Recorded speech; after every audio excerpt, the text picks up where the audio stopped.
Olá, sejam muito bem-vindos a mais um podcast Formação do Cidadão. Eu sou Nicole. E eu sou Vinícius, e no episódio de hoje vamos abordar e conversar sobre um tema essencial para a nossa vida em sociedade: a democracia, os três poderes, a Constituição e a cidadania. Para nos ajudar a entender melhor essas questões, estamos aqui com um convidado super especial e muito importante do campo jurídico, que gentilmente aceitou o nosso convite. Dr. José Gomes, seja muito bem-vindo e é um prazer tê-lo conosco aqui hoje. Ok, boa noite a todos. Para mim é um prazer e uma honra estar aqui colaborando com esse grupo, né, que tem interesse nesses assuntos. Então, estamos aqui à disposição. Bom, começaremos a falar sobre a importância da democracia. Por que a democracia deve ser defendida e fortalecida no Brasil atual?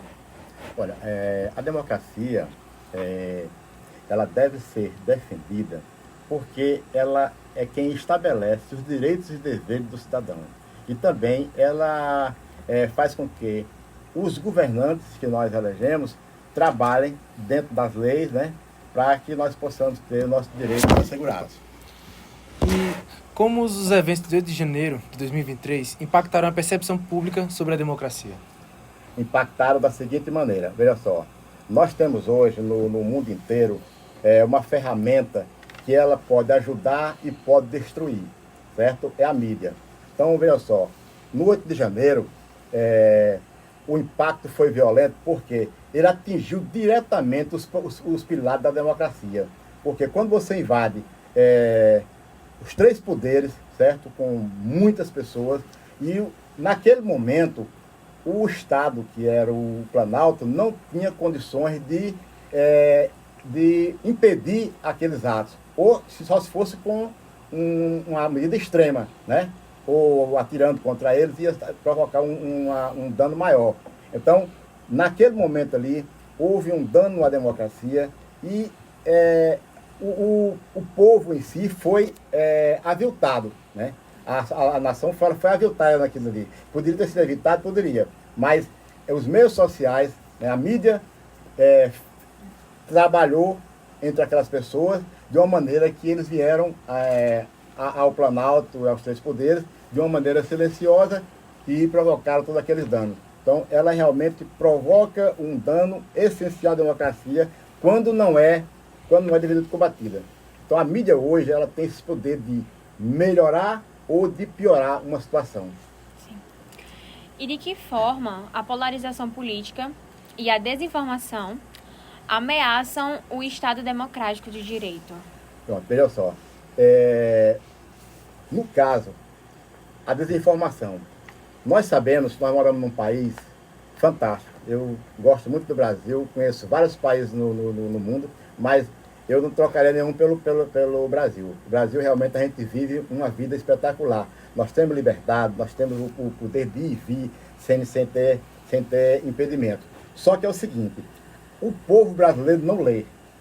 Vocês sabem disso, está fazendo direito. Aí o povo brasileiro não lê. Como ele não lê, eles não têm acesso a informação positivas. Agora, quando tem uma informação negativa, aí eles têm acesso. É aquela questão, a mentira tem, né, anda a passos largos. Então, a desinformação é que faz com que nós entremos nesses estados, né, nessas problemáticas, certo? A desinformação, ela realmente vem de encontro à incultura do povo.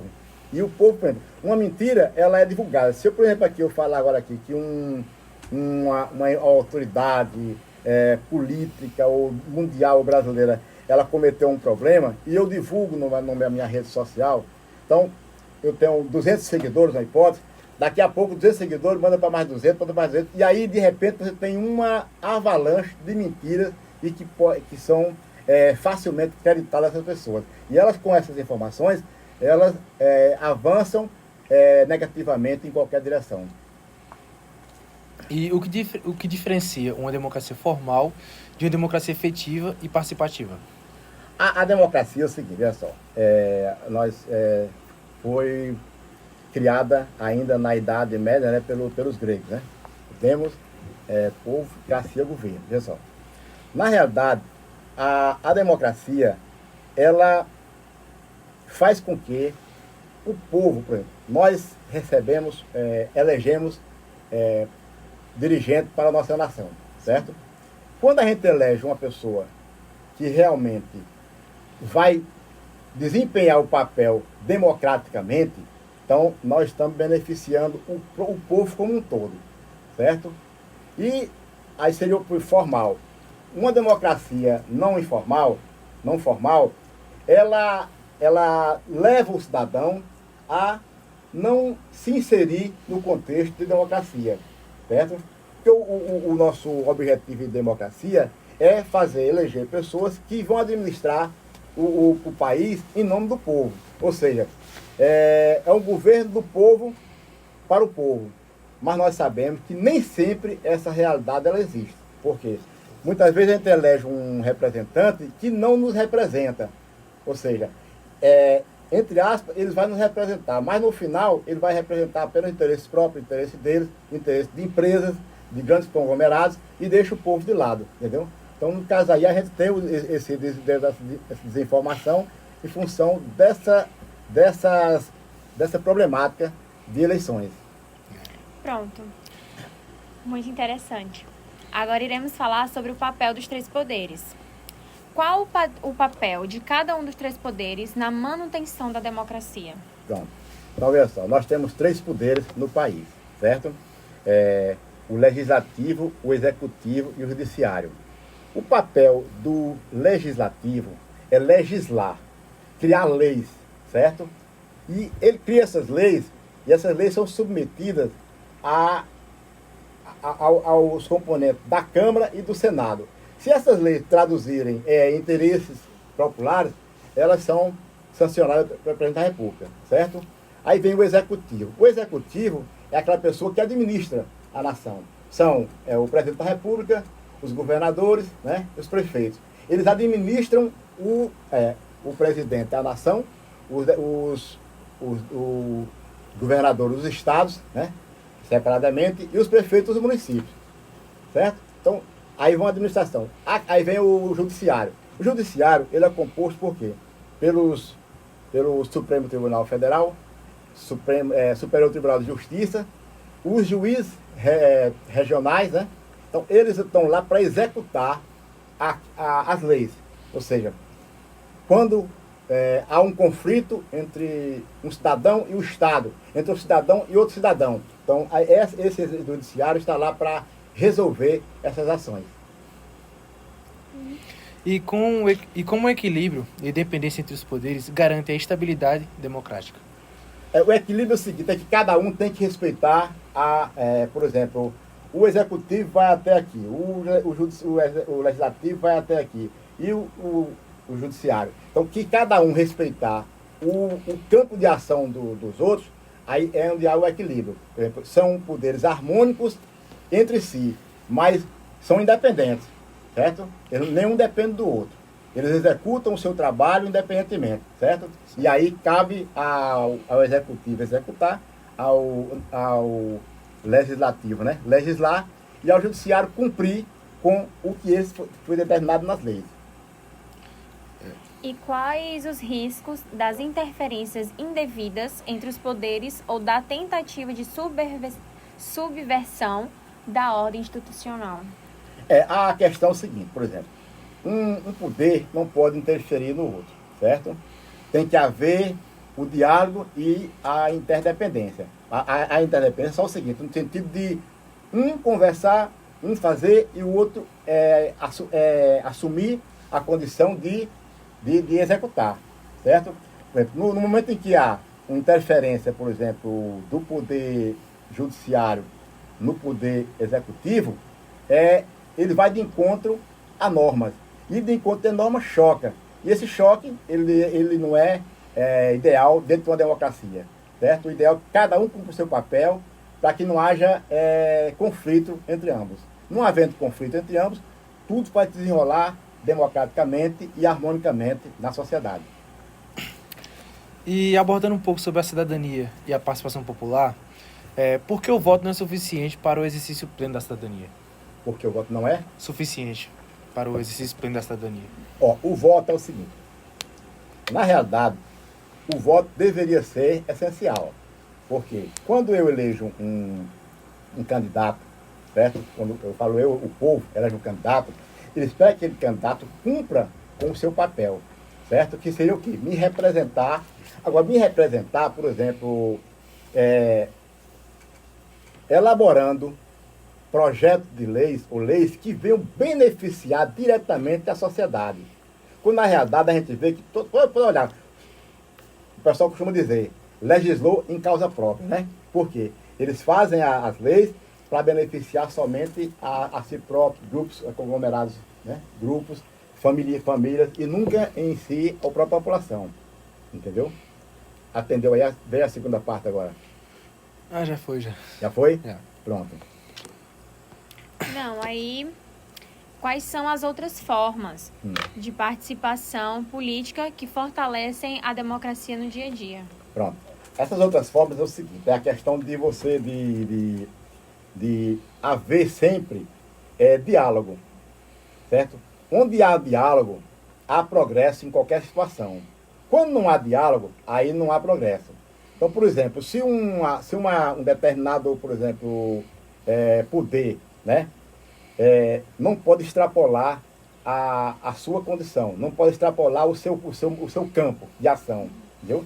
No momento em que ele extrapola, ele está indo de encontro realmente a uma norma contrária e aí vai prejudicar todo o conjunto, né, já da democracia. E como podemos combater a apatia institucional e promover o engajamento cívico, especialmente entre os jovens? Como devemos? Como podemos combater a apatia institucional e promover o engajamento cívico, especialmente entre os jovens? Pronto. Nós podemos combater com esclarecimentos, certo? O bom seria que as pessoas, que a sociedade lesse, né, se inteirasse da problemática do país. Quando a sociedade lê e entender, melhora muito o raciocínio, melhora muito o relacionamento, certo? Aí para combater a apatia institucional. A apatia institucional e promover... A parte institucional. Isso. Aí, pronto, a parte institucional, justamente, é o conjunto, entendeu? Se a primeira parte trabalha bem, o conjunto vai funcionar, a parte institucional. Porque o institucional é o conjunto do meio da Constituição. Toda a parte institucional é o país em si, certo? Então, se um funciona dentro do que foi elaborado para aquilo ali, para aquela finalidade, vai facilitar todos os outros funcionarem. Quando um não funciona, aí vem, né, de encontro e vai desacordo e termina entrando em conflito. Sim. E para promover o engajamento cívico, especialmente entre os jovens? Para promover o engajamento cívico, eu daria a opinião seguinte, ó. O jovem tem que ser chamado ao trabalho, digamos assim, de conhecimento. No momento em que você se dá o trabalho de conhecer, por exemplo, vocês aqui estão procurando conhecimento. Justamente. Se todos os jovens fizessem isso, se houvesse esse engajamento, né, de conhecer, de ler, porque tem que ler muito. Ler muito, o direito é somente ler. E na vida a gente tem que ler muito. Quando você lê muito, você fica instruído. E você ficando instruído, você tem condição de escolher o que é bom para a sociedade e o que não é bom para a sociedade. Então, o engajamento da juventude só vai se completar quando eles tiverem amplo conhecimento do que eles querem, tanto para si, como para a sociedade, como para o país. Pronto. E agora entrando na parte da Constituição e seus impactos. De que forma a Constituição de 1988 influencia diretamente a vida dos brasileiros? A Constituição de 88, ela é uma Constituição cidadã. Certo? Quando ela foi elaborada, ela tinha praticamente, era a melhor Constituição do mundo, em 88. Ela sofreu algumas emendas, umas para melhor, outras para pior, certo? Então é o seguinte, a Constituição brasileira, ainda hoje, ela tem um impacto assim, muito positivo na sociedade, porque ela veio trazer e dizer os direitos inerentes àquela cidadão. Direito à saúde, direito ao trabalho, direito ao transporte público, né? Direito à saúde, então, e à educação, principalmente. Então, quando ela coloca isso aí, ela é uma Constituição cidadã, uma Constituição que realmente veio para beneficiar a sociedade como um todo. Sim. Vim. E quais são alguns direitos fundamentais previstos na Constituição que muitos ainda não desconhecem? na realidade, não se conhecem porque não lê, certo? Porque quando você participa ali, se você pegar hoje qualquer artigo da Constituição, você vai ver que tem todos os direitos que estão ali, os direitos inerentes estão lá. Algumas pessoas é que não procuram se encaixar. Então, por exemplo, algum direito que dizem hoje na Constituição, por exemplo, é que por exemplo, a educação ou o direito, por exemplo, a pessoa ter uma cadeira de roda, certo? Então, aquele direito está embasado no direito à saúde. Só que as pessoas não sabem que aquele direito existe.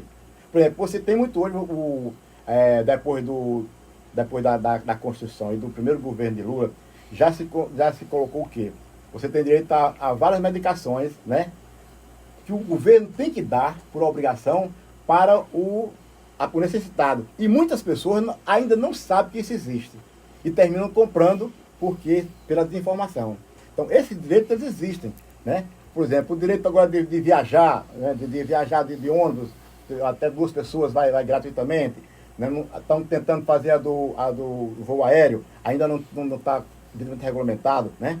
Então, são direitos que as pessoas têm e que por não lerem, por não buscarem, eles também não recebem esse benefício. Sim. É a segunda, não é Terceira. agora?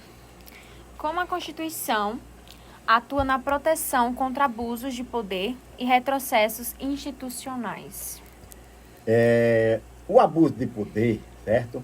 Ele existe de uma maneira rigorosa no país. Eu costumo dizer o seguinte, que o 13 de maio aboliu a escravidão, mas não aboliu o preconceito, não é? Então nós temos hoje o Brasil um país muito preconceituoso, é o Brasil e os Estados Unidos. Então veja só, de 10 abordagens que tem na rua pela polícia, 8 é feita a pessoas de cor, certo? 2 só que é pessoas não de cor. Então veja só, isso aí, ela impacta socialmente, certo? Porque as pessoas não têm o direito nem de reclamar, certo? Basta ser uma abordagem dessas violenta, então ela vai de encontro àquele direito da pessoa, entendeu?